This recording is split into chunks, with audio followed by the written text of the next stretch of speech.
Hello, life friends. Thank you for joining me again. Okay, so as promised last week, I do have some updates. I'm so excited, y'all, because I have big news, right?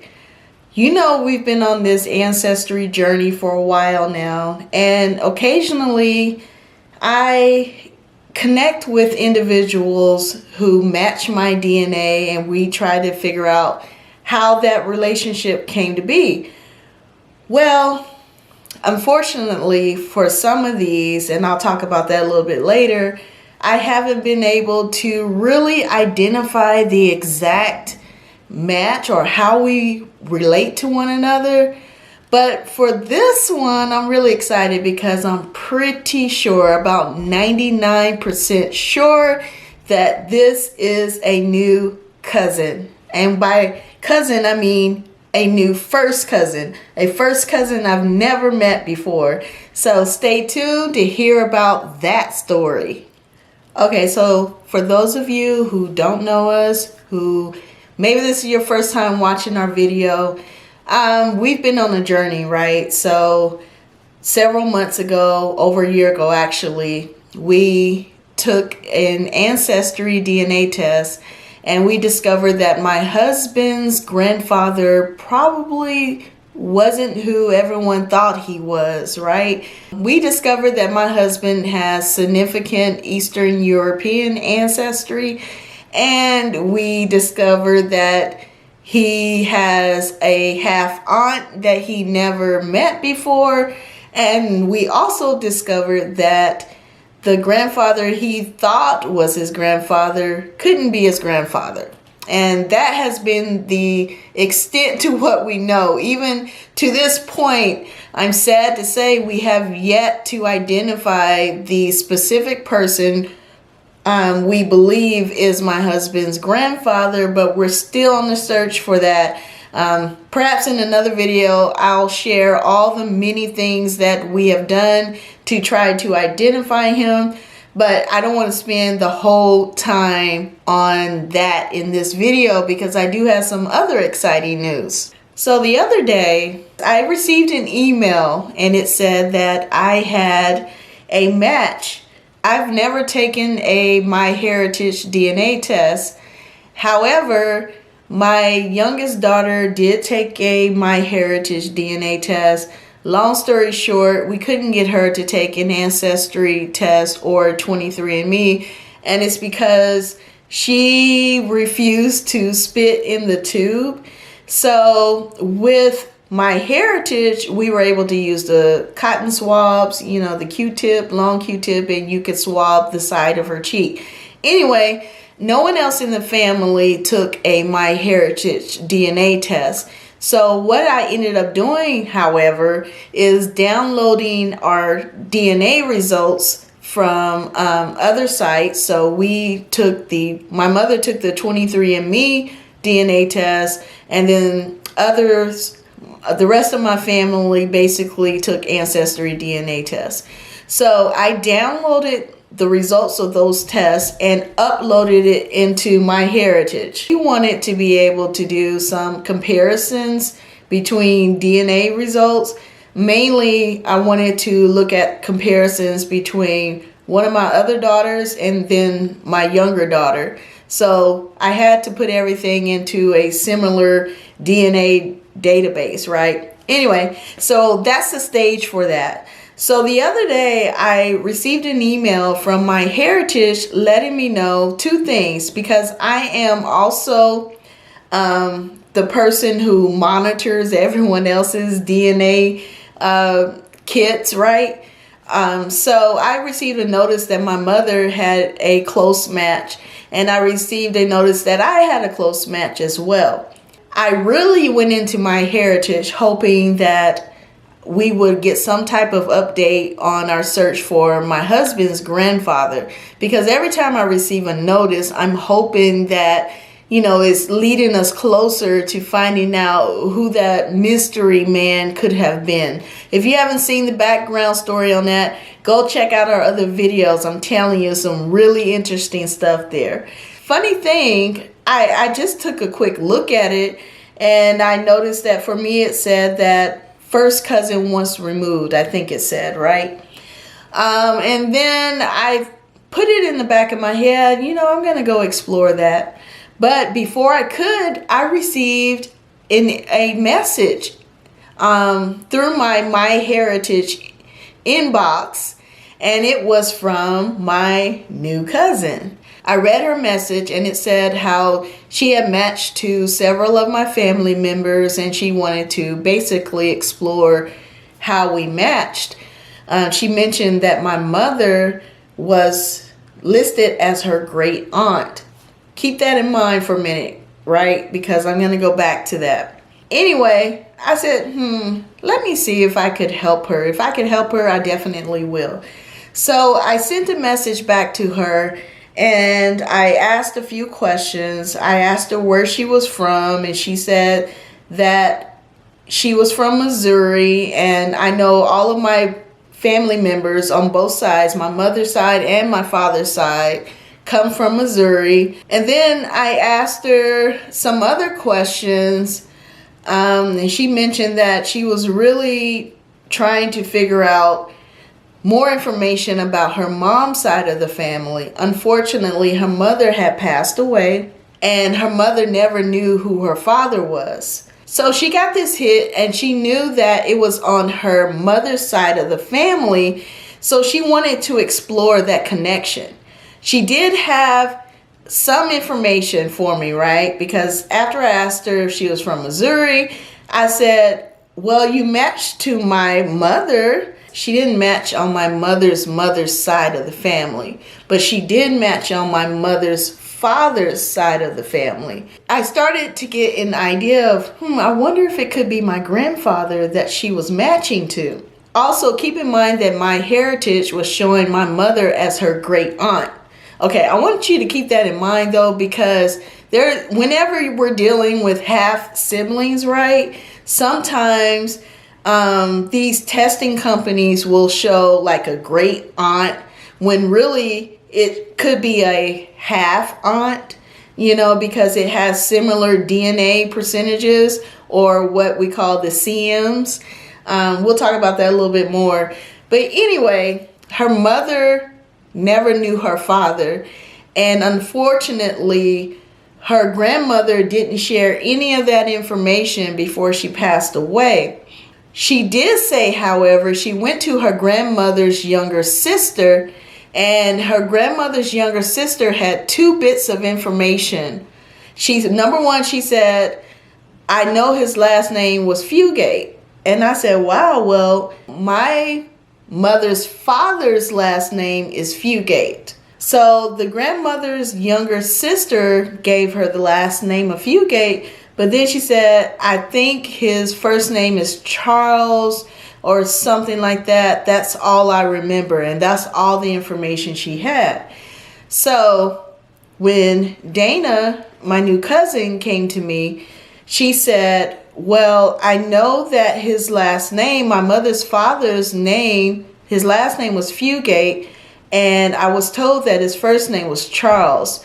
And I said, well, I don't know anyone named Charles Fugate that's related closely to my mother or me, but I do know a Chester Fugate. And so we explored that, and she was like, I wonder if she got the name mixed up, because Charles and Chester are close. I can see how someone can confuse those names. And so anyway, I started then doing some calculations in my head, because, okay, so on MyHeritage, Dana matched my mother with 566 CMs. And you may think, well, that's too low to be a half aunt, half niece relationship.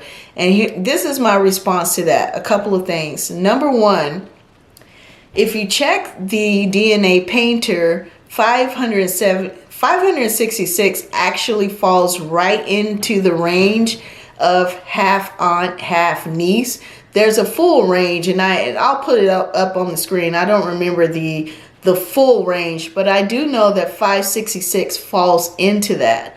566 also could be another type of relationship, right? It could be a great aunt relationship like MyHeritage predicted. But when trying to figure out the relationship or how someone is matching, you can't just look at the CMs only. You have to understand the backstory. So I'm going to tell you a little bit about the backstory. But first, I also want to mention this. Remember how I said that we didn't actually take the MyHeritage DNA test. My mother took a 23andMe test, and I uploaded her results from 23andMe into the MyHeritage DNA database. So whenever you do that, there's going to be, you're not going to match with as high of a percentages because you're not using the same type of reference information, right? So for instance, even though my younger girls are full siblings, one of my daughters, Peyton, took the Ancestry DNA test, and Karis, remember, my younger daughter, we couldn't get her to spit in the tube, so she took the MyHeritage DNA test, and it showed that they were sisters, obviously, but it showed something lower than the full range of a full sibling. And the reason why, even though they have the same mother and father, is because we were comparing results from two different DNA databases. I was comparing Ancestry DNA against the MyHeritage. And when you do that, you're not going to get the highest percentages. You might get lower matches than you normally would if you use the same database. Even though MyHeritage labels it as great aunt, it could, in essence, be other types of relationships, right? Because they're not able to tell just from the CM. They can't necessarily tell what type of relationship it is. They can only predict it, but they don't have the background information. So that's number one. Number two, I explained to her, had she taken a 23andMe test, she probably would have seen a higher percentage match to my mother. So there's that. I actually have a half aunt, and I matched my half aunt at something like 700 and something CMs. I'll put that on the screen, which is in the range of the half aunt, half niece relationship as well.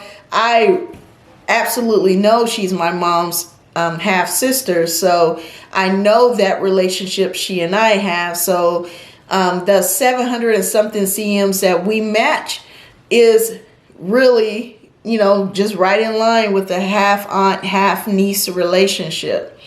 So the 566 CMs that Dana and my mother shared, those really weren't far off from what I showed matching to my half aunt. And then we also have to keep in mind, remember what I said, that Dana took the MyHeritage test and my mother took the 23andMe test, and I took the Ancestry DNA test. So when you're comparing all these tests from different DNA databases, then you're not going to get a one-on-one direct match as you would if you were all using the same testing company. And I'll give you another example of that.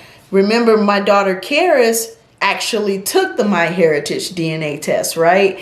So I could compare my daughter Karis against my new cousin Dana's DNA results because they did actually match.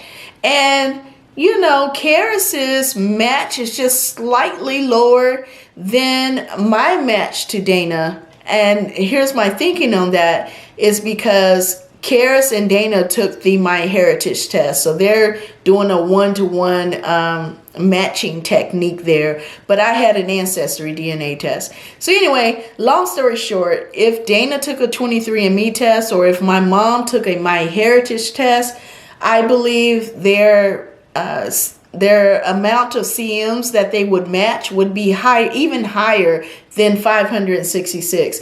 But 566 still falls right into that range, according to DNA Painter, of a half aunt, half niece relationship. Okay, there's more, y'all. I have more info, Okay, here we go.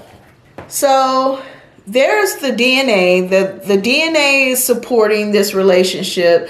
The fact that she had my grandfather's partial name was supporting this relationship. She mentioned that her mother was born in Kansas City, and this is where I wanted to dig a little deeper, because I knew my grandfather was from a different part of Missouri, and I knew my grandmother lived in Mexico. So I was trying to understand, how did he get to Kansas City, which would have been about 2 hours or so away from where I knew them to have lived. How did he get there? Was he in that area during the time that Dana's mother was conceived and born? Then I had lunch with my mom today, and she dropped a bombshell on me, right? She told me a couple of things. Number one, she said, hey, when I moved to Denver, my uncle KT, let me know. He said, hey, your dad, her dad meaning Grandpa Chester, my Grandpa Chester, had another child in Kansas City.